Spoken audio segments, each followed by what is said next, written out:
First News with Keeler in the morning on WIBX and WIBX950.com. First News with Keeler in the morning on WIBX.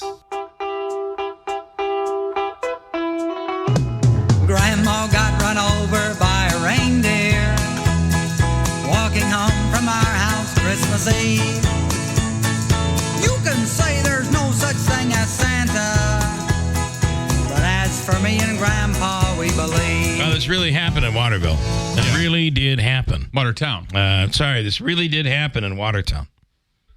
Not Waterville. Grandma got run over during the turkey trot. Little rough on syllables, but you probably could make it work. I think you could. All right. A lot of people piping in here this morning on the naked man. So it looks like it's alleged that he had placed clothing inside the oven. There was one fire that was already started. Turned it on broil and started a fire in the oven. And then there was a potential for another, and it's alleged that he was telling firefighters to leave. Don't put this fire out. Don't save me. So as if the firefighters of this area don't have enough to deal with, we're now dealing with the same type of stuff that police are dealing with, whether it be drugs or mental health issues. Chief Ingersoll on the line right now from the Utica Fire Department. Chief, good morning. Thanks for coming on. Hey, good morning, guys. Okay, an odd story on this one. Yeah, it's an odd story, but it just becomes another Monday for the Utica firefighters. Yeah, and just another Monday. Right. So what do we know? Is this a mental health issue? Is it a drug issue? Or is this believed to be a combination of both or neither? I would definitely lean towards a mental health aspect of what we were seeing last night. We've had, over the past few months, we've had several smaller fires in other areas of the city that have probably been the result of other mental health issues from other individuals as well. And so it's just something that's creeping up a little bit. And what is the was there a fear that there was something wrong with the house? It needed to be burned down? Is that what the concept is here? I'm not quite sure what the motive question was feeling at the time. Obviously, if they're having some sort of episode that is telling them to do something like that, that's definitely an issue for some physicians to get involved in and see what's going on with that. Well, and when you add nudity to it, it takes it to a completely different level. Sure, and last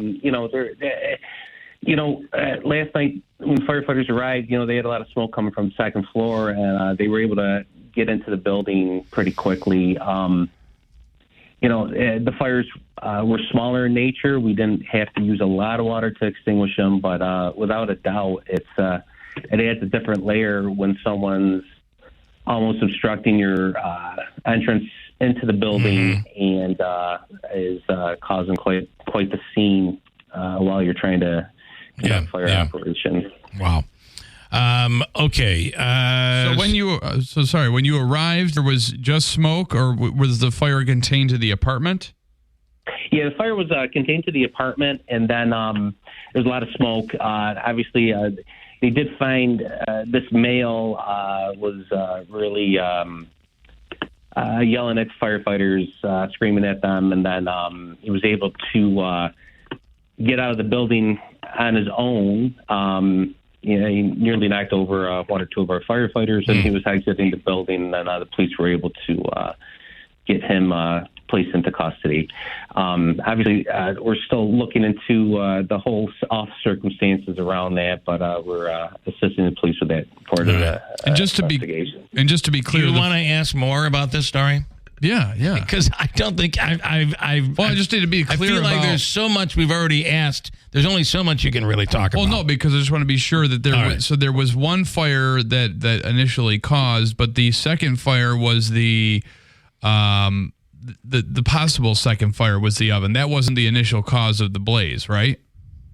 No. So okay. there was there appeared to be a couple areas where there was either debris or other items, household items that were burning as well. This time we're trying to even determine if the person that was there even belonged there. Oh, okay. So maybe they don't. Interesting. They didn't even live there. All right. Naked man having a mental breakdown, seeing something or whatever, trying to burn the house down, preventing firefighters from getting in, knocking them over as they're trying to come in and fight the fire. I guess the only other question I would ask, did it put any other innocent residents or bystanders in any danger? No, thankfully there was no one else in the building or in the upper portion of the building at the time. And we did have another occupant that was accounted for later after the fire. They weren't home at the time.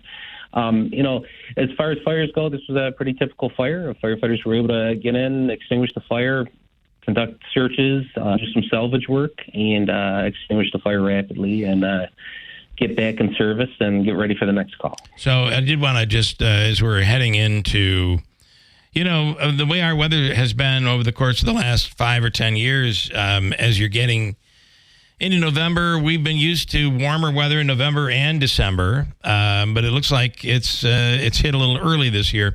So people, whether it's having smoke detectors, doing the things you need to do to make sure your heating is safe in your home, there are certain things that people should remember to take advantage of or remember to take care of as we head into the cold, very cold winter season. Yeah.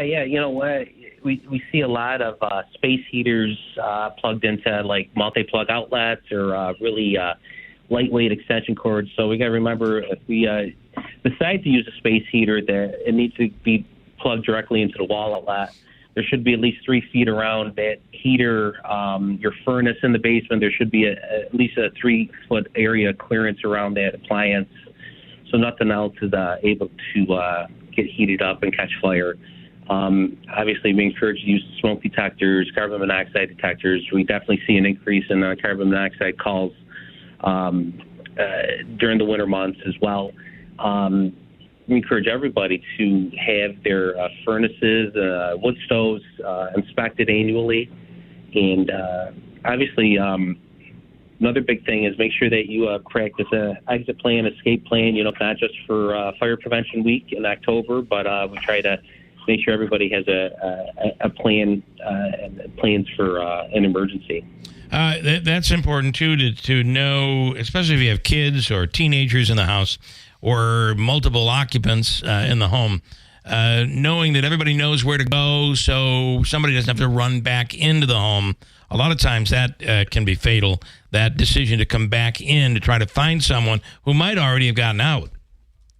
Yeah, so many times we've seen it. I've seen it throughout my career, and we see it across the nation, is that people are able to get out of a building that's on fire, and then for whatever reason they go back into the building and they're not able to escape the second time. Fire grows so rapidly these days. You go from a small fire to a well-involved room in 30 to 45 seconds sometimes, and it grows faster than anybody can even realize and think it's possible. So we encourage people to stay out. Once they get out, to stay out. Okay. All right, Chief, we appreciate it. Just when you thought you'd told all the crazy fire stories. Yeah. We like to add to the collection. That's yeah. sure. He'll never say, I've seen it all. That's No.